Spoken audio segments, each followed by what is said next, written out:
Cette vidéo est la plus complète et détaillée jamais réalisée sur le bowling.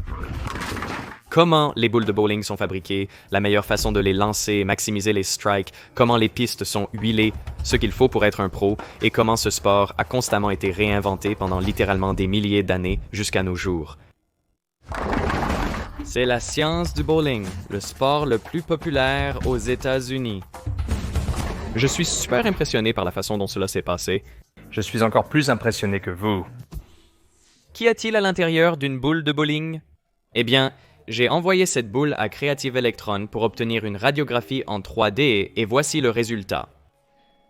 Qu'est-ce que c'est? Je m'attendais toujours à ce que les boules de bowling soient, vous savez, des sphères solides parfaites, mais il y a quelque chose à l'intérieur ici et ce n'est pas symétrique et ce n'est même pas centré dans la boule. Je suis allé chez Storm Bowling, l'un des 11 fabricants mondiaux de boules de bowling, pour découvrir leur processus de fabrication. Oui, en gros, quand on fabrique des boules de bowling, on commence toujours par le centre. Et la partie centrale de la boule, c'est le bloc de masse. Comme tu peux le voir, voici un exemple de bloc de masse de forme asymétrique. Donc, il a en fait une forme différente selon les axes X, Y et Z.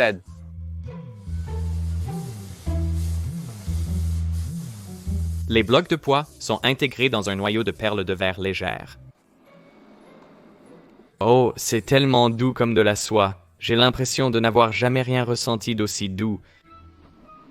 Quelle est la différence de densité entre ce type de matériau de remplissage et ce noyau? C'est assez conséquent, environ 2,5 fois à 3 fois plus dense dans le bloc de poids interne qu'il ne l'est dans le matériau du noyau. Si tu regardes, par exemple, ce noyau en particulier, premièrement, il est marqué 960, ce qui signifie qu'il pèse 9,60 livres. Et puis la description juste en dessous, le 0,3, indique le type de bloc de masse qui se trouve à l'intérieur. Que se passe-t-il ici? Donc, cette zone juste ici est notre zone d'uréthane. Donc, en gros, nous avons un certain nombre de réservoirs différents qui sont installés. Donc, il y a une réaction chimique qui se produit. Une fois qu'il remplit le moule, nous versons le matériau de couverture autour du noyau. Il devient extrêmement chaud en seulement quelques minutes. Si vous descendez ici, elle est en train de verser le matériau des quilles à l'intérieur des pores. Tu peux voir que pour cette boule de bowling en particulier, c'est un matériau orange vif et elle est en train de remplir ce trou avec ce matériau de bouchage. Nous avons le tour juste ici, c'est là où nous prenons les boules qui sortent du moule et ensuite elles tournent presque à 2000 tours par minute là-dessus. Il y a les lames qui tournent autour et cela rend les boules parfaitement rondes. Donc, ils vont effectivement les tailler. Les boules ne sont pas symétriques, elles sont plus lourdes d'un côté. Et tu peux voir là les 4 ou 5 dernières impulsions d'air où l'air fait flotter la boule puis ça s'arrête et fait une pause. Cela indique que la boule s'est complètement stabilisée. Ensuite, une aiguille sortira du bas et le propulsera directement vers le haut. Et ensuite, ce sera l'endroit où se trouve le centre de gravité à la surface de la boule. Quand elle sort tout juste du tour ici, elle est extrêmement poreuse et vraiment très mate. Il y a énormément de friction entre la boule et la piste à ce stade. Donc chaque boule sera désormais lissée. Tout dépend simplement de combien elle va être polie pour obtenir la finition souhaitée. Avant d'utiliser les boules de bowling, elles doivent être percées spécifiquement pour chaque joueur. Combien de boules fabriquez-vous par jour? Nous fabriquons maintenant plus de 3000 boules par jour qui sortent de cette usine ici.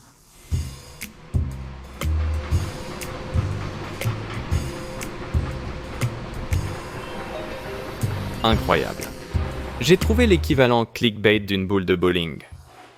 Tu n'en croiras pas tes yeux. L'effet d'accroche est à te retourner le cerveau. N'est-ce pas? Ouais. C'est comme ça qu'il faut vendre ces trucs. Je comprends. Exactement. Ouais. Mais comment en est-on arrivé là? Le bowling semble être un jeu ancien. Les archéologues ont trouvé des dessins muraux d'un sport qui ressemble au bowling dans une tombe égyptienne ancienne datant de 7000 ans. En Allemagne, le bowling était pratiqué comme un rituel religieux. Les quilles représentaient vos péchés, donc vous êtes un bon chrétien si vous pouviez toutes les renverser. Martin Luther lui-même était apparemment un fanatique de bowling et a fixé le nombre de quilles à 9. Quand le bowling est arrivé en Amérique, la version à 9 quilles a été interdite car elle encourageait les paris. Selon la légende, le bowling à 10 quilles a été inventé astucieusement pour contourner la loi, créant ainsi un jeu complètement différent. Aux États-Unis, le bowling à 9 quilles n'est pratiqué qu'au Texas, le seul État à l'avoir taxé plutôt qu'interdit. Les pistes de bowling font environ 3,5 pieds de large et 60 pieds de long jusqu'à la quille de tête. J'utilise les unités impériales, ici parce que c'est en fait comme ça qu'elles sont définies. La piste comprend 39 planches étroites numérotées par les joueurs de bowling. Autrefois en érable et pin, aujourd'hui la plupart des pistes sont synthétiques, faites de fines particules recouvertes de résine de mélaminée. Une partie de bowling comprend 10 frames, avec 2 lancers par frame pour tenter de faire tomber les 10 quilles. Le score le plus élevé que vous pouvez obtenir dans une partie sans faire de strike est seulement de 190, mais les strikes vous permettent de compter double vos 2 prochains lancers, donc une partie parfaite avec tous les strikes vous donne un score de 300. Si vous êtes comme moi, tout le jeu consiste simplement à essayer de lancer la boule le plus droit possible, au milieu de la piste, frapper la quille de tête, et essayer de faire tomber autant d'autres quilles que possible avec elle. Voulez-vous me donner des conseils ou... J'ai vu LeBron jouer au bowling, tu ne seras pas pire. Tu dis ça maintenant? Voilà ce que je ferais d'habitude, et j'en serais plutôt satisfait en temps normal. Mais pour des joueurs professionnels comme Pete Weber ou Chris Barnes, pour une partie parfaite. Oui, le jeu est différent, et pas seulement parce qu'ils sont bien meilleurs que moi.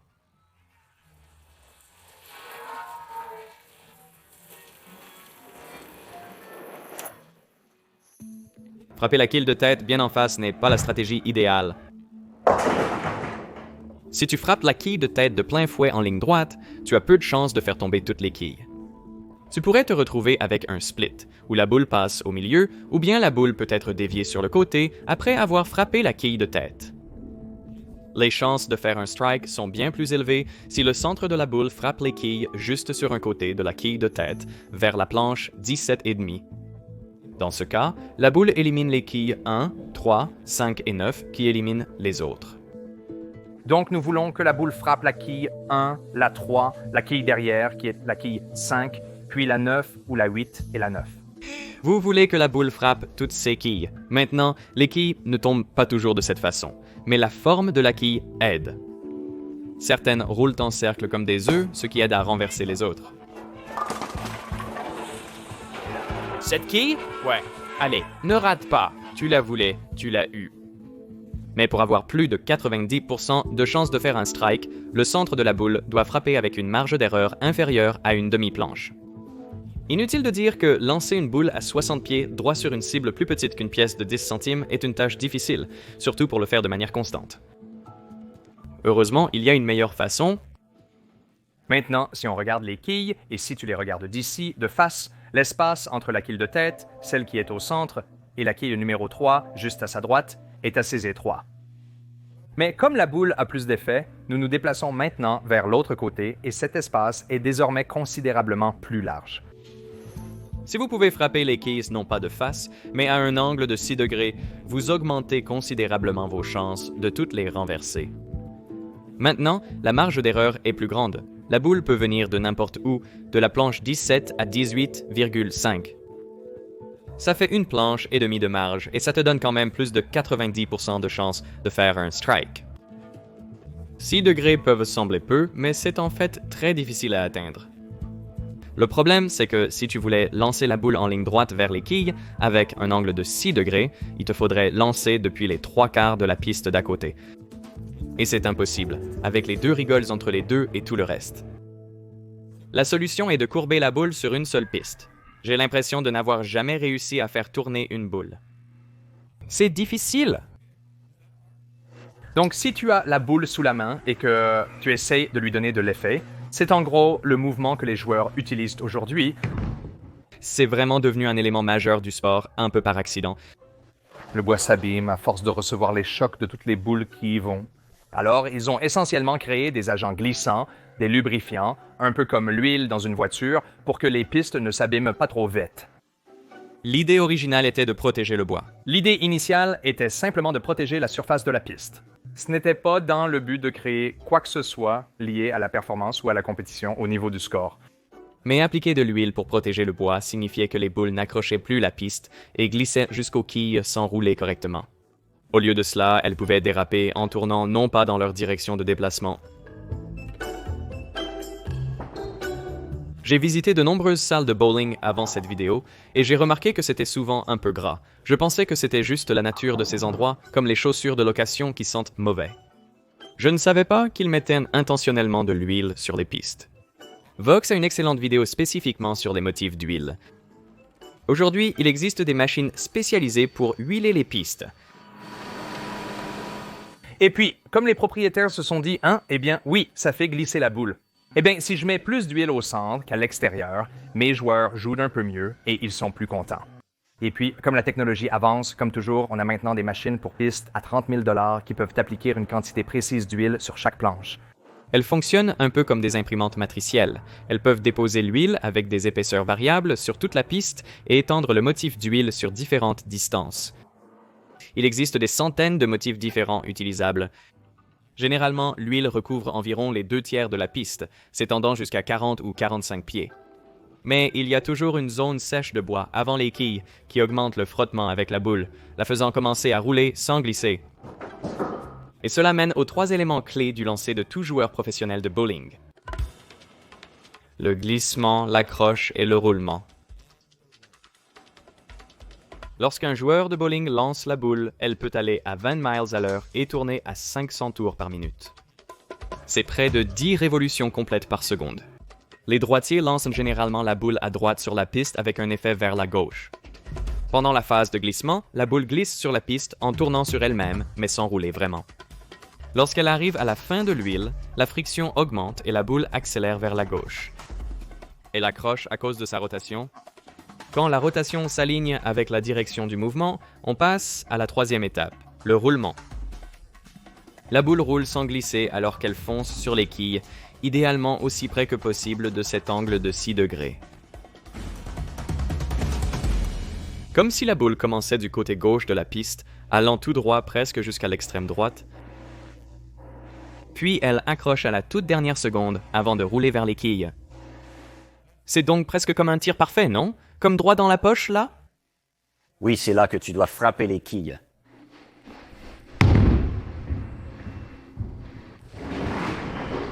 Ma toute première partie, c'était à l'ABC à l'époque, l'American Bowling Congress. J'ai rempli la demande pour jouer dans la ligue masculine. Et mon père m'a donné la lettre disant que je pouvais le faire. Et pour ma première partie, j'ai fait 300. Ils m'ont aussi remis 100 $. Et je me suis dit, voilà, je commence à gagner de l'argent. En fait, ma première, ma 6e, ma 9e, ma 13e, ma 17e et ma 20e partie étaient toutes des parties parfaites à 300 points. J'ai eu genre 7 ou 8 fois 300 points lors de ma première année en ligue masculine. Comment expliquez-vous cela? Pour marquer 300, il faut avoir de la chance à un moment donné.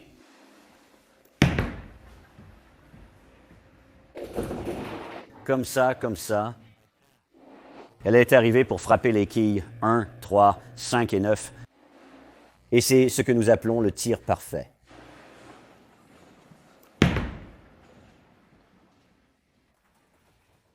Je veux dire, tu ne fais que les toucher sans arrêt.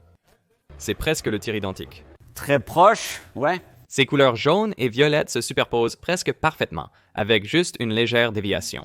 Celle-là, la violette, était juste un peu plus haute que la quille de tête.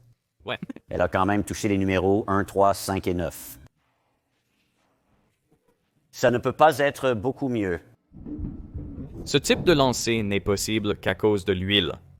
Si tu essayes de lancer la boule de la même façon sur une piste sans huile, oh non, ça ne marche pas du tout. Je peux te demander de jouer comme tu le ferais normalement, mais sur une piste sèche. Je sais que c'est fou. Je veux simplement voir à quoi ressemblerait un tir normal sans huile. Sans huile, elle touchera la piste et ira dans la rigole de gauche. C'est ce que je veux. Lance-la comme une piste ordinaire. OK, d'accord.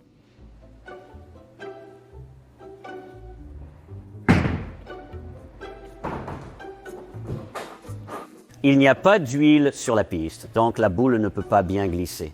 Dès qu'elle touche la piste, elle va commencer à accrocher. Parce que si tu fais ça, qui voudrait jouer au bowling ici?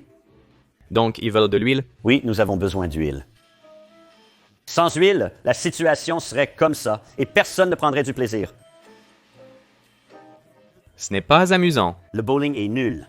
Nous ne voulons pas faire ça. Pour les joueurs de bowling professionnels, l'huile sur la piste est cruciale. Oh, wow! Wow! Hey! Est-ce que tu regardes genre l'huile ou tu essaies de l'analyser ou tu fais juste au pif? Je ne vérifie pas l'huile, je me fie à mon instinct. Tu sais, je connais des gars qui, tu sais, se penchent comme ça et ils regardent et c'est comme, tu sais, ils voient la même chose que moi quand je m'assois et que je fais comme ça, rien. Je ne vois absolument rien. Que ce soit visible ou non, l'état de l'huile sur la piste peut faire la différence entre un strike et un raté. Au fur et à mesure que la partie avance, les boules de bowling déplacent l'huile, la repoussant plus loin sur la piste et l'éliminant des trajectoires les plus utilisées. Les joueurs doivent donc s'adapter aux conditions variables. Certains affirment que les gauchers ont un avantage car les droitiers ne jouent pas de leur côté de la piste. Dans la plupart des salles de bowling, ils utilisent un motif d'huile qui est plus épais au milieu et plus fin vers les bords. C'est une disposition indulgente, car les boules qui dérivent trop loin commencent à accrocher plus tôt, tandis que les boules allant plus droit peuvent continuer sur la piste plus longtemps avant de faire leur virage vers les quilles. Mais pour les joueurs de bowling professionnels, les conditions d'huile varient et ils doivent adapter leur jeu en conséquence. Certains ont l'impression que, genre, les joueurs de ligue sont meilleurs qu'ils ne le sont vraiment, juste parce qu'ils disent « Oh, ce gars de ligue fait 210 et je viens de voir un pro faire 210 aussi. » C'est pour ça qu'on appelle ça une ligue. Tu joues sur la même huile toutes les semaines. Alors qu'en tournoi, chaque semaine, je dois m'adapter à des conditions différentes. Les conditions ne sont pas les mêmes chaque semaine. On a le cheetah, le caméléon, le scorpion, le shark et un autre. Bear. Bear, ouais.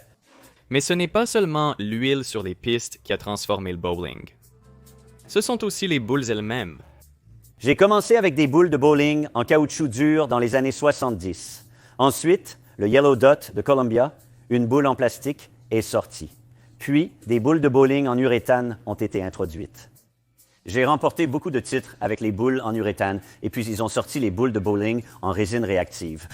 La résine réactive est simplement un polyuréthane modifié avec une surface plus poreuse, ce qui lui donne plus d'adhérence sur l'huile. C'est aujourd'hui la surface ou le revêtement le plus populaire pour les boules de bowling. À l'origine, les boules étaient des sphères parfaitement symétriques en termes de poids. Et lorsque vous allez dans une salle de bowling, les boules disponibles sont encore comme ça.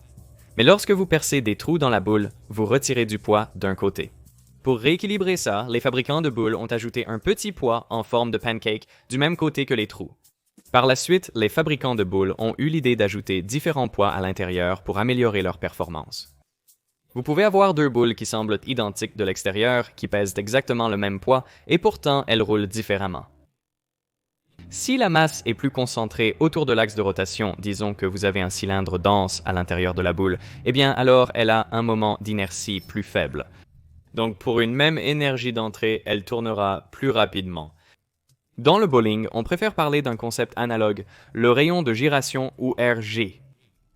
Si vous deviez concentrer toute la masse de la boule sur un cerceau ayant le même moment d'inertie, son rayon serait le rayon de giration.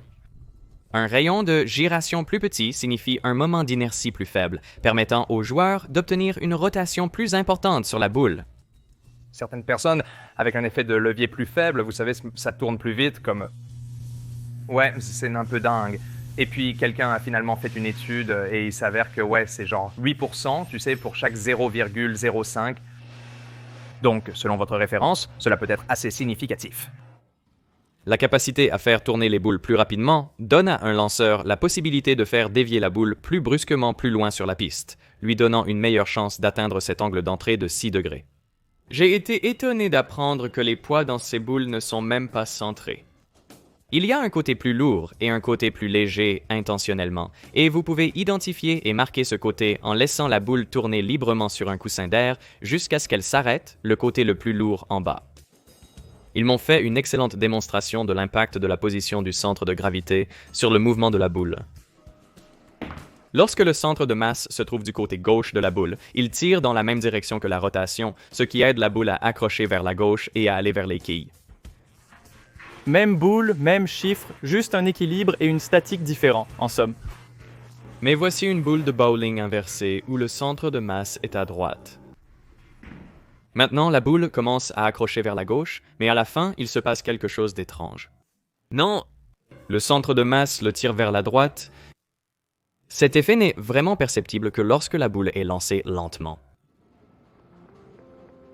Aujourd'hui, il existe de nombreux blocs de poids différents pour l'intérieur des boules de bowling, classés en deux catégories, symétriques et asymétriques. Pour tous ces blocs de poids, le moment d'inertie minimum, ou en termes de bowling, le plus petit axe RG, est identifié par une goupille, qui est visible à l'extérieur de la boule. Elle tournera plus facilement autour de cet axe. Pour les blocs de poids symétriques, la boule ne change pas lorsque vous la faites tourner autour de cet axe. Donc, le moment d'inertie maximum est la rotation autour de n'importe quel axe qui passe par l'équateur de la boule. Je ne m'attendais certainement pas à ce que les boules de bowling aient des noyaux asymétriques, mais il s'avère que ce qui ressemble à des sphères parfaites a en réalité trois axes principaux de rotation différents, le moment d'inertie minimum, le moment d'inertie maximum et le moment d'inertie intermédiaire. Alors, ça ici, c'est notre Dark Code. C'est l'une de nos boules asymétriques équipée du noyau RAD4. Elle a donc un axe de rotation préférentiel. Ce qu'on va faire maintenant, c'est la placer sur le déterminateur pour montrer comment il va la faire tourner et trouver cet axe, peu importe comment on la positionne. Donc, on les fait tourner sur cette machine jusqu'à ce qu'elles se stabilisent dans leur rotation préférée, ce que les bowlers appellent l'axe de rotation préféré, ou PSA. Mais pourquoi voudrait-on qu'une boule se comporte comme une toupie asymétrique? Eh bien, les bowlers professionnels percent leur boule de façon à ce qu'au moment du lancer, l'axe de rotation se situe quelque part entre le moment d'inertie minimal et maximal. Ainsi, en avançant sur la piste, en tournant, la boule effectue une précession, comme un gyroscope. L'axe de rotation tourne, ce qui fait changer le point de contact entre la boule et la piste. Cette précession signifie que différentes parties de la boule touchent la piste, et vous pouvez le voir lorsque la boule revient par les lignes d'huile étalées sur la surface de la boule. Les bowlers appellent ça le track flare, et c'est recherché parce que, une fois que la boule atteint la partie non huilée de la piste, elle accroche plus rapidement et effectue un crochet plus prononcé vers les quilles. C'est à cela que servent les noyaux asymétriques. Ils présentent de plus grandes différences entre leurs moments d'inertie selon les axes, ce que les bowlers appellent le différentiel de RG, ce qui fait que la boule effectue une précession. Si vous faites tourner une boule autour de son moment d'inertie minimal ou maximal, elle effectue moins de précession et il y a beaucoup moins de flares, ce qui signifie que l'huile s'accumule sur une seule partie de la boule. Cela réduit le frottement sur la partie sèche de la piste, donc la boule accroche moins. On voit l'huile là très légèrement, mais c'est à peu près juste à côté du doigt, juste à côté du pouce, et elle continue comme ça tout autour de la boule. Mais à quel point chacun de ces facteurs est-il important pour obtenir le meilleur lancer? Eh bien, l'US Bowling Congress, ou USBC, l'organisme dirigeant qui établit toutes les règles et réglementations du bowling aux États-Unis, a réalisé une étude majeure en 2008 pour essayer d'identifier les facteurs les plus significatifs qui influencent le mouvement de la boule. Pour déterminer l'impact de chaque facteur, ils ont dû s'assurer que les lancers étaient identiques. Ils se sont donc tournés vers Harry, à l'époque le joueur de bowling le plus régulier au monde. C'est un robot. Les robots de bowling sont conçus pour pouvoir lancer des centaines de tirs identiques. En fait, le robot Earl, le successeur de Harry en 2011, a réellement perdu contre Chris Barnes lors de ses débuts, en partie parce que ses lancers étaient si constants. Il a usé l'huile à un seul endroit de la piste, donc ses lancers accrochaient trop. Les personnes qui le géraient ont fait de leur mieux pour s'adapter aux conditions d'huile, mais peu de personnes sont Chris Barnes. L'étude de l'USBC sur le mouvement des boules de bowling a utilisé Harry pour lancer des milliers de tirs avec diverses boules. Et ils ont découvert que le centre de gravité affectait relativement peu le mouvement de la boule, à peu près au même niveau que des facteurs environnementaux comme la température de la pièce ou l'humidité. Le RG et le différentiel de RG, c'est-à-dire essentiellement le moment d'inertie et la différence entre les moments d'inertie maximum et minimum, influençaient beaucoup plus le mouvement de la boule. Mais le facteur qui a le plus affecté le mouvement de la boule était la surface de la boule. Les 5 principaux facteurs individuels étaient l'amplitude de la rugosité de surface, c'est-à-dire la hauteur des pointes microscopiques sur la boule, le coefficient de frottement avec une piste huilée, la rugosité de surface par espacement, c'est-à-dire la distance entre les pointes microscopiques, le coefficient de frottement avec une piste sèche et la rapidité avec laquelle la surface de la boule absorbe l'huile. Maintenant, les joueurs de bowling reconnaissent à quel point la surface de leur boule est importante. Ils prêtent une attention particulière à sa composition et à sa finition. Les finitions plus rugueuses permettent à la boule d'adhérer davantage à l'huile et d'accrocher plus tôt. Ceci est utile pour les motifs d'huile longs et la rotation d'axe plus lente. Parfois, je vais peut-être opter pour une boule un peu plus poncée ou avec un peu plus de surface pour qu'elle commence à rouler plus rapidement pour moi parce qu'ils mettent beaucoup d'huile. Les deux tirs sont identiques, sauf que la boule de gauche a une surface plus rugueuse. Les surfaces rugueuses agissent comme des pneus d'hiver, aidant à creuser dans l'huile et à donner de l'adhérence à la boule. Elles se comportent également aussi mal que des pneus d'hiver sur une route sèche, sur une piste totalement sèche. Ils ont en fait moins de friction car leurs extérieurs plus rugueux signifient que moins de surface est en contact avec la voie.